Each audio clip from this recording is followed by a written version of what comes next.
Assalamualaikum warahmatullahi wabarakatuh. Nama saya Niklas Ferenson Ardali Lukmana dengan NIM 250100504. Akan sedikit bercerita tentang singkatnya adalah paper yang saya buat dengan maksud untuk memenuhi kewajiban saya sebagai mahasiswa Pendidikan Anti Korupsi Fakultas Hukum Ilmu Hukum Universitas Negeri Semarang.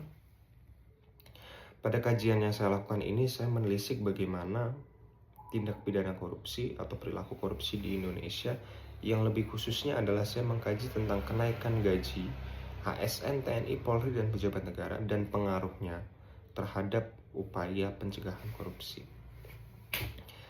Dalam paper ini, pertama-tama saya ingin mengingatkan bahwasanya korupsi ini adalah sebuah problematika sosial politik, problematika umum, problematika budaya yang tidak kian selesai bagi Indonesia maupun sebetulnya bangsa-bangsa lainnya pun mengalami problematika yang sama.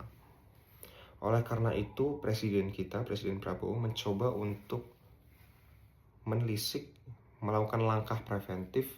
Salah satunya adalah mengeluarkan Perpres nomor 79 tahun 2025, yang mana salah satu dari 8 poin itu disebutkan bahwasanya meningkatkan gaji ASN, TNI, Polri, dan pejabat negara, yang dimaksudkan untuk satu, meningkatkan taraf kesejahteraan, taraf hidup dari pejabat atau ASN, TNI, Polri, dan pejabat negara.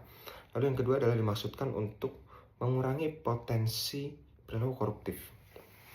Yang menarik adalah di frasa kedua yang mana akan kita kaji pada paper ini, yang mana saya melakukan penelitian melalui dua sudut pandang. Yang pertama adalah teoretis, kita berbicara tentang doktrinal. Yang kedua, saya sedikit banyaknya mengkaji secara kuantitatif melalui regresi linear. Oleh karena itu, marilah kita mulai. Untuk yang pertama adalah bagaimana kajian teoretis dari kenaikan gaji ini dan pengaruh terhadap kasus korupsi di Indonesia. Ada teori yang dikemukakan oleh David Jensix. Yang pertama itu adalah teori model aktor rasional. Artinya perilaku korupsi ini akan timbul apabila koruptor ini menganalisis biaya dan manfaat. Secara ringkasnya adalah koruptor menilai bahwasanya biaya yang dikeluarkan individu untuk menduduki sebuah jabatan bisa jadi lebih besar daripada manfaatnya yang ia dapatkan selama menjabat. Oleh karena itu, koruptor menilai bahwasanya perilaku korupsi ini adalah hal yang rasional, sehingga menaikkan gaji adalah hal yang menurut teori ini bisa relevan dan mengurangi potensinya. Itu teori yang pertama. Kalau teori yang kedua, kita bicara tentang teori GONE, G-O-N-E. Yang pertama ada greed, opportunity, needs, dan juga exposure. Kita kaji satu persatu dan kira-kira masing-masing faktor ini mengamini atau tidak kenaikan gaji ini dan pengaruhnya terhadap korupsi Indonesia. Yang pertama ada greed. Kenaikan gaji sama sekali tidak akan mampu menyentuh aspek greed, karena greed ini adalah faktor terbesar sebetulnya penyebab korupsi, yang mana kenaikan gaji tidak dapat menyentuh greed karena greed ada dalam diri masing-masing individu. Opportunity. Yang kedua ada opportunity. Kenaikan gaji pun tidak dapat mengurangi peluang-peluang kesempatan-kesempatan terjadinya korupsi. Oleh karena itu tidak diamini oleh kedua aspek ini. Yang ketiga ada needs. Nah, dalam needs ini baru dimungkinkanlah kenaikan gaji untuk mengurangi potensi perilaku koruptif. Karena apa? Karena ketika kebutuhan itu terpenuhi, menurut teori GONE ini, ketika kebutuhan itu terpenuhi, maka perilaku koruptif akan dapat dicegah. Tapi kita harus ingat, ada dua faktor sebelumnya tentang greed dan opportunity, dan ada satu faktor setelahnya yang belum saya jelaskan adalah exposure.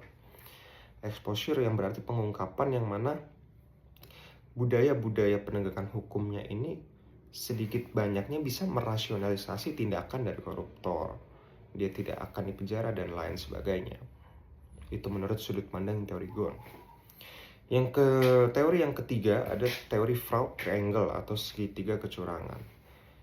Di situ ada tiga 3 faktor. Yang pertama adalah pressure, opportunity yang kedua, dan yang ketiga adalah rationalization. Dari pressure atau dari tekanan, kenaikan gaji ini, tekanan ini kan banyak macamnya, salah satunya adalah tekanan finansial atau kebutuhan. Kenaikan gaji secara teoritis menurut sudut pandang teori Freud Triangle dapat menyentuh faktor pressure karena dapat menghilangkan tekanan terhadap kebutuhan. Namun ketika kita berbicara tentang opportunity, kesempatan, dan juga rationalization, ini sama sekali tidak dapat menyentuh gagasan kenaikan gaji ini. Oleh karenanya menurut teori Freud Triangle hanya ada 1 dari 3 aspek yang mengamini. Pada teori Gon hanya ada 1 dari 4 aspek yang mengamini gagasan ini sebagai gagasan yang efektif. Oleh karena itu, untuk memperkuat hal tersebut, marilah kita berbicara berdasarkan data. Pada kolom pertama saya membandingkan saya mengkorelasikan kenaikan gaji PNS dengan fluktuasi atau dinamika korupsi yang dilakukan oleh eselon 1, 2, 3, 4 pada tahun 2015 hingga tahun 2025. Pada lembar selanjutnya saya menganalisis tentang bagaimana pengaruh kenaikan gaji Polri dan korelasinya terhadap kenaikan atau dinamika perilaku korupsi yang ada dan dilakukan oleh Polri. Ketika kita berbicara secara singkat tentang hasil analisisnya, data menunjukkan kenaikan gaji PNS hanya menjelaskan 0,05% variasi variabel independen, yaitu kasus korupsi. Yang artinya, terdapat 99,95% faktor lain penyebab korupsi selain gaji. Lalu yang kedua adalah kenaikan gaji Polri hanya menjelaskan sekitar 3,19% kasus korupsi yang dilakukan oleh Polri. Yang artinya terdapat 96,81% tindakan koruptif anggota Polri yang disebabkan oleh faktor lain selain gaji. Ini cukup menarik karena angkanya bahkan tidak dapat menyentuh 5%. Artinya faktor-faktor lain selain gaji ini lebih besar daripada faktor gaji yang digagas oleh Presiden Prabowo ini. Kita belum berbicara tentang bagaimana pengaruh kenaikan gaji terhadap fiskal. Kita belum berbicara tentang bagaimana urgensinya, apakah dengan kondisi sosial ekonomi yang ada saat ini mempengaruhi kenaikan gaji ini menjadi hal yang negatif atau positif. Kita tidak bicara lebih jauh daripada itu, namun kita cukupkan pada pembahasan tentang angka yang mana kenaikan gaji PNS hanya menjelaskan 0,05% dari kenaikan kasus korupsi. Ini sangat kecil sekali. Oleh karena itu, sedikit banyak yang kami ceritakan tentang analisis saya cukupkan. Dengan ini sedikit